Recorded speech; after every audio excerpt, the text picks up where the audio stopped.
हमने तो ऐसी ऐसी विलक्षण घटनाएं देखी हैं प्रत्यक्ष।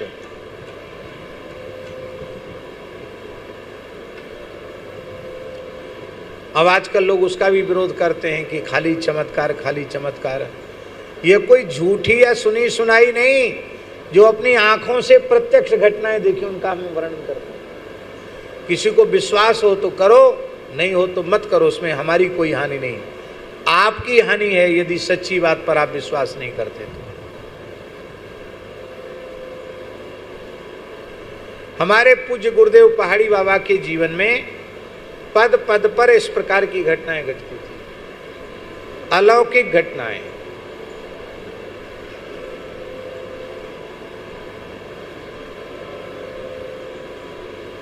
नासिक का कुंभ था, अब हमारा चौथा कुंभ आएगा। ये तीसरे कुंभ के पहले की बात है, तीसरे कुंभ की बात है। सन मुझे याद नहीं आ रहा किस सन की बात है। तो हमारे पूज्य महाराज जी पहाड़ी बाबा महाराज, उनके साथ हम नासिक कुंभ में गए। वहाँ एक वैज्ञानिक आए और उन्होंने कहा कि हम अभी अभी उन वैज्ञानिक का शरीर शांत हुआ है कुछ समय पहले। भारत के बहुत बड़े वैज्ञानिक थे, दक्षिण के थे। तो वो वैज्ञानिक आए, उन्होंने कहा कि नहीं, संतों से आपका पता मिला तो हम आपसे पूछने आए हैं, कुछ एकांत में चर्चा करेंगे। बहुत लोग बैठे थे तो महाराज जी ने इशारा किया, सब चले गए। हम महाराज जी के पास ही थे। हमको महाराज जी ने नहीं कहा कि तुम जाओ, हमको कहा बैठ जाओ, तो हम बैठ गए। तो उन महानुभाव ने महाराज जी से कहा कि महाराज जी, हम लोग अथक प्रयत्न कर रहे हैं भारत को परमाणु शक्ति से संपन्न बनाने के लिए, लेकिन ये अड़चने आ रही हैं तकनीकी रूप से। तो किसी प्रामाणिक संत ने बताया है कि पहाड़ी बाबा समर्थ योगी पुरुष हैं, आपके पास भेजा है। आप कृपा करके यह बताइए कि हम लोगों का यह कार्य सफल कब होगा। तो महाराज जी एक क्षण मौन हुए, सुनी उनकी बात, उनकी नज़र से नज़र मिला के देखा, और ठीक जिस दिन परमाणु विस्फोट सफल हुआ पर पोखरण में, उस तिथि को महाराज जी ने बता दिया कि ये सफल हो जाएगा, इतने दिनों में इतने दिन लग जाएंगे, और अमुक वर्ष में, अमुक महीने में, अमुक दिन में देश में परमाणु विस्फोट हो जाएगा। और अटल जी के प्रधानमंत्रित्व काल में परमाणु विस्फोट हुआ, और पूज्य महाराज जी उस समय विराजमान थे पहाड़ी बाबा। तो जब रेडियो में आया कि भारत ने परमाणु विस्फोट किया, पोखरण में सफल हो गया, तो महाराज जी ने हमारी ओर देख करके कहा, ध्यान है? मैंने कहा हाँ महाराज जी, बिल्कुल ध्यान है। वो कहते थे, लाखों मनुष्यों में से किसी एक मनुष्य को बुला दो, उसका भूत भविष्य वर्तमान हमको ऐसे दिखता है जैसे स्वच्छ दर्पण में छवि।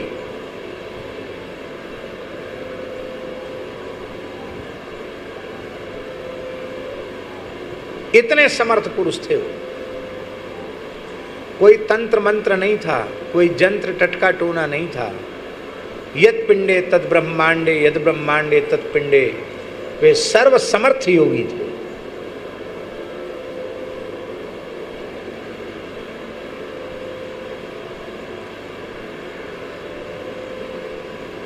एक ग्वालियर के एक प्रोफेसर थे, डॉक्टर गोभिला जी, विश्वविद्यालय में एग्रीकल्चर के प्रोफेसर थे वो।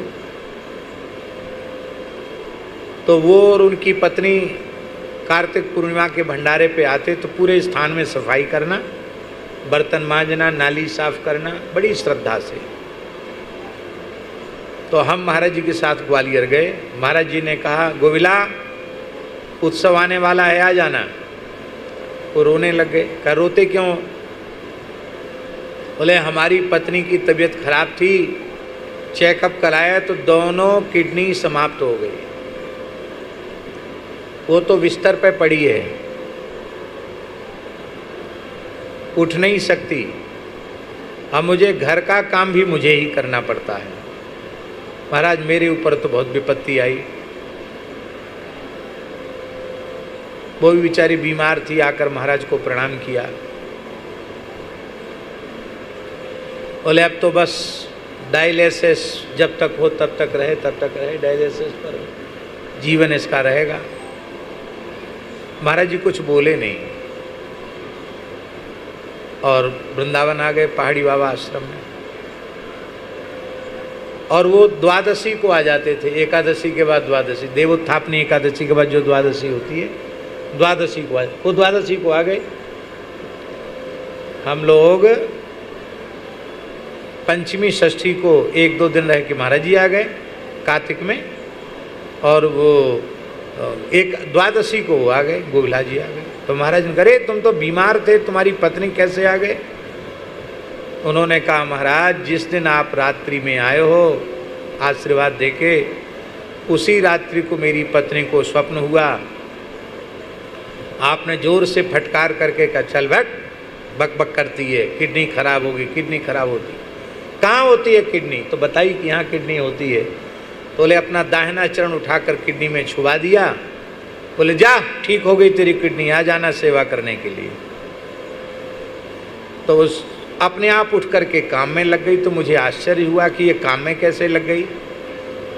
तो हॉस्पिटल लेके गए, फिर चेकअप कराया, दोनों किडनी एकदम सही।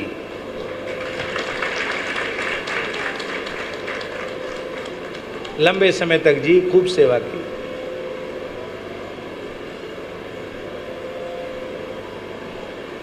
आप लोग समझ सकते हैं, पढ़े लिखे लोग, डॉक्टर लोग अच्छी प्रकार से समझ सकते हैं। वैद्य जी आप बताइए, जिस माता का गर्भाशय निकाल दिया गया हो ऑपरेशन करके, उसको संतान हो सकती है क्या?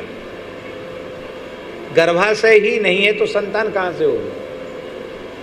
और एक व्यक्ति हैं, अभी भी हैं वो व्यक्ति, उनकी पत्नी के गर्भाशय को निकाल दिया, शायद कुछ कैंसर जैसी शिकायत थी इसलिए निकालना पड़ा गर्भाशय, गर्भाशय निकाल दिया। और उनके घर में ऐसी घटना घट गई कि कुछ मजदूर थे और उन्होंने घर के रंग रोगन करने वाले लोगों ने ही उनके पिता माता की हत्या कर दी, उनके एकमात्र पुत्र की हत्या कर दी। अब उन दोनों दंपति के जीवन में उनका तो दीपक बुझ गया, कोई आगे पीछे कोई वंश में था ही नहीं, वो डिप्रेशन में चले गए। तो गोविला जी उनके साड़ू भाई थे, साड़ू लगते थे, साड़ू होते हैं ना, तो साड़ू लेकर के उनको गोविला जी आए महाराज जी के पास। पहली बार लेके आए थे, बहुत रो रहे थे। तो महाराज जी घटना सुन करके दुखी हुए और बोले क्यों, मरना क्यों चाहता, मरने से कोई समाधान होगा क्या? बोले महाराज बस मैं जीना नहीं चाहता, मैं नौकरी करता हूँ, बैंक में मैनेजर हूँ, मेरी पत्नी भी बैंक मैनेजर है, किसके लिए कमाऊँ, क्या करूँ, मेरे माँ बाप भी चले गए, मेरा पुत्र भी चला गया। महाराज जी बोले चल हट, बक बक करता है, बुढ़ा थोड़ी हो गया है, हो जाएगी संतान। तो वो बोला कि महाराज मेरी पत्नी का गर्भाशय निकाल दिया गया है, अब संतान संभव नहीं है। तो महाराज बोले चल बकबक करता है, ऐसे बोलते थे वो, बकबक करता है, भगवान से बड़े होते हैं डॉक्टर कि परमात्मा से बड़े होते हैं कि महात्मा से बड़े होते हैं, किससे बड़े होते हैं बता? मैंने कह दिया ना, भाग यहाँ से। तो उनके जो साड़ू भाई थे बोले जल्दी चलो यहाँ से, पता नहीं बाबा जी फिर कौन सा शब्द बोल देंगे। चलो, वो लेके गए। साल भर बाद एक पुत्री का जन्म हुआ। एम्स के डॉक्टरों ने गर्भाशय का ऑपरेशन किया था, दिल्ली में एम्स के डॉक्टरों ने। डॉक्टर दर्शन करने आए महाराज जी का कि किस शक्ति ने नए गर्भाशय का निर्माण कर दिया। बोले महाराज जी कुछ सेवा बताइए। महाराज जी बोले तुम्हारी इच्छा हो तो ब्रज में एक शिविर लगा के कुछ दीन दुखी ब्रजवासियों का, साधु संतों का फ्री में इलाज कर दो। फिर वो बच्ची बड़ी हो गई, 3-4 साल की हो गई। अब वो हर शनिवार रविवार आते थे, स्थान में सफाई करते थे, बड़ी भक्ति हो गई दोनों में, चमत्कार को नमस्कार होता है। महाराज जी तो खाली लंगोटी लगाए बैठे रहते थे खाली तखत पर। उसकी मैया ने सिखाया बाबा से एक भैया मांग लो। तो वो छोटी सी बच्ची गई, बाबा बाबा हमको भैया दे दो। महाराज जी बोले ए सच्ची बता, कौन ने कही तोते, कौन ने कही? मेरी मम्मी कह रही है। हम वहीं थे। बोले गृहस्थी बहुत बदमाश होते, पहले रो रहे थे, कोई नहीं था, कोई नहीं था, मरना चाहता था। अब बेटी हो गई तो संतोष नहीं, बेटा चाहिए। तब तक उसकी मैया आके बोली रोते हुए, महाराज जी बेचारी आपने दिया है तो एक बेटा और दे दो, राखी बांधेगी किसको बेचारी है, किसको राखी बांधेगी? महाराज जी बोले बहुत भाग्यशाली, अगली साल भैया लेके आवेगी। अब तो दोनों का विवाह भी हो गया। लड़के का नाम गोपाल है, बिटिया का नाम भी कुछ है, गोपाली कहते थे महाराज जी को। दोनों का विवाह हो गया। कितनी घटनाएं हम आपको सुनाएं। एक ही काल में 2 जगहों पर उपस्थित होकर के संतुष्ट कर देना, ऐसी कई घटनाएं महाराज जी के जीवन में घटी। कलकत्ते में एक बंगाली महानुभाव महाराज जी के भक्त, उनको महाराज जी ने कहा होगा कि तुम नया घर बनाओगे तो हम तुम्हारे घर को उद्घाटन करने आएंगे, गृह प्रवेश में आएंगे। और उन्होंने नया घर बनाया, नई बाड़ी बनाई। और महाराज जी ने 1995 में हमको वहाँ का महंत बना दिया स्थान का। तो बोले अब महंत बना दिया, अब हम बाहर जाएंगे नहीं, जाना आना महाराज जी ने बंद कर दिया। वो लोग आए, बोले महाराज जी आपने कहा था घर बन गया, आप चलिए। बोले बच्चा अब महंत जी को ले जाओ, अब मैंने आना जाना बंद कर दिया, अब तो मैं वृंदावन में पड़ा हूँ, बस यहीं पड़ा रहने दो। तो उस भक्त की एक छोटी बच्ची थी, वो बंगला भाषा में बोली। और भाषा में बोलूँगा तो हमसे बनेगी भी नहीं, कोई बंगाली होंगे तो उनको हंसी भी आएगी। उस भाषा का आशय ये था कि ठाकुर दादू आपने क्यों मिथ्या कथा बोलते हो, आप झूठ क्यों बोलते हैं? आपने जब मेरे पापा को बाबा को कहा था कि हम आएंगे, अब आप कहते नहीं आएंगे, तो आपकी बात झूठी हो गई। तो महाराज जी हंसते हुए बोले अरे बक बक बक करती है, मुझे झूठा बनाती है, अरे मुझे झूठा बनाती है, मैंने नियम ले लिया है। तो नियम क्यों ले लिया आपने, क्यों ले लिया नियम? बच्चों के साथ वो खेलते भी थे। दूसरे दिन की बात है, सवेरे महाराज जी चाय पी रहे थे नारियल के पात्र में। उनके पिता बैठे थे, बच्ची बैठी थी। तो महाराज जी बोले खोखी, बंगला में खोखी कहते हैं बच्ची को, हे खोखी। हाँ बाबा, देख तेरे घर में हुआ है, अपनी वाणी को सत्य कर दिया, और तेरी माँ ने हमको खिलाया पिलाया, मैं हो आया। वो सारी बात बता दी। इस रंग से घर पुता है, इतने कमरे हैं, रसोई घर इधर बना है, और ऊपर सबसे ऊपर ठाकुरबाड़ी है, एक कमरा हमारे लिए बनाया है। सारी बात बता दी उसको। हम भी बैठे थे, तो हमने समझा कि शायद स्वप्न में देखकर महाराज जी आए होंगे, या योगी हैं ध्यान में देख लिया होगा, स्वप्न में वो आए होंगे, यही हमने अपने मन में समझा। उसके बाद जब हमारी कलकत्ते की यात्रा हुई और उस घर में जब हम गए, तो उनकी गृहिणी रोते रोते उसने कहा बाबा साक्षात पधारे थे, और बाबा के हमने चरण धोए, इस कंबल पर बाबा लेटे थे, ठाकुर बाड़ी में थोड़ी देर बैठे, और हमने बाबा को गंगा जल पीने के लिए दिया और बोले क्या पाएंगे? बोले गंगा जल में थोड़ा पटल की साग बना। पटल माने परवल, पटल, पटल की साग बना और संदेश। तो संदेश पटल की साग महाराज जी ने पाया और पा करके यहाँ विश्राम किया। जाओ अब हमें विश्राम करने दो। आज सवेरे 4 बजे जैसी मैं देखने गई तो वहाँ बाबा नहीं, केवल बाबा के श्रीअंग की दिव्य सुगंध मात्र थी। बोले आप विश्वास करेंगे, दूसरा विश्वास नहीं करेगा।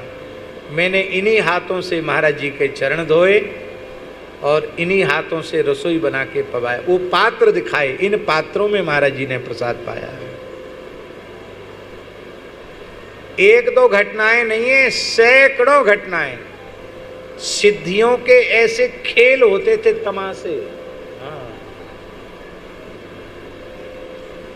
हम मंदिर में पुजारी थे।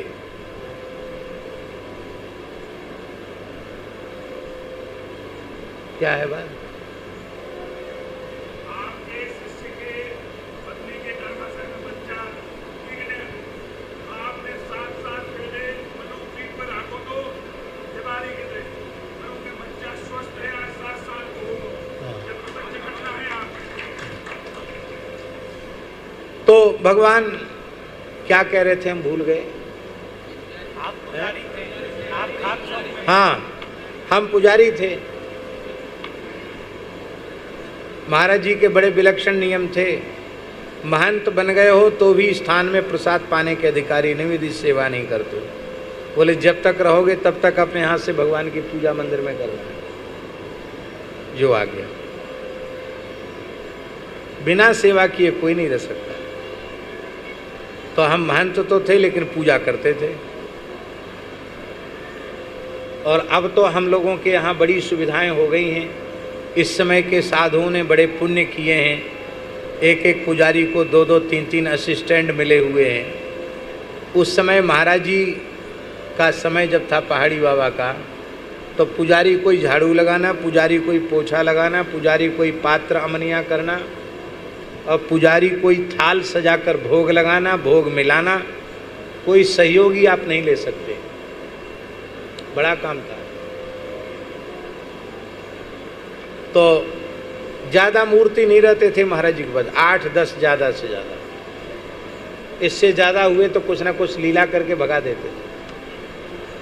कहते भीड़ भाड़ में भजन नहीं होता। तो भोग लग गया ठाकुर जी को और 10-20 भगत आ गए और 15-20 साधु आ गए ठीक पंगत के समय। और रसोई केवल 10 लोगों के हिसाब की बनी। तो एक रसोईया थे,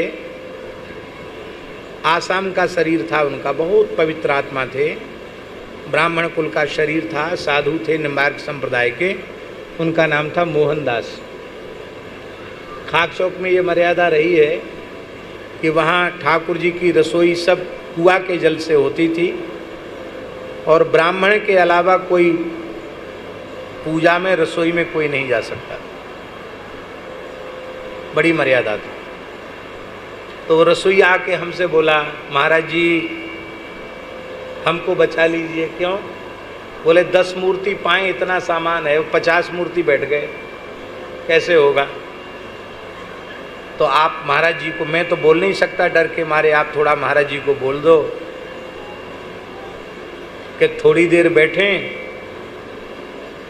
दाल को बढ़ा देते हैं जल छोड़ करके और थोड़ा भात बना देते तो दाल भात के सहारे पूर्ति हो जाएगी। हमने कहा ठीक है।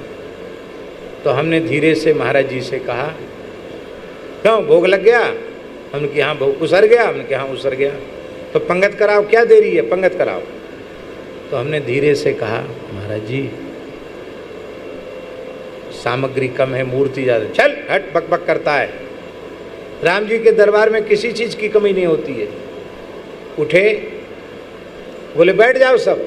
सब बैठ गए पाने के लिए। मोहनदास को बोले, ए मोहनदास बैठ जा, बोल बैठा दिया, सबको बैठा दिया। बोले आज पंगत में अकेले परोसूंगा।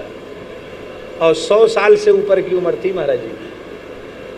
और महाराज जी परोसने लगे, अकेले ही सारी 50 मूर्ति की रसोई अकेले परोसी, खूब तृप्त होकर सबको पवाया। बाद में बोले, ए मोहनदास जा देख ले जो बचा हुआ सामान उसको रख, संभाल करके रख, कब चौका लगेगा। अब 10 मूर्ति के सामग्री में 50 मूर्ति पा गए, फिर भी सामान बचा हुआ है। तो हमको बुलाकर मोहनदास ने दिखाया 10 मूर्ति पा जाएं उतना फुल्का था, उतना चावल था, उतना दाल साग था। सामग्री उतनी की उतनी ही रही हो, 50 लोग जीम गए फिर भी उतना ही उतना बच गया।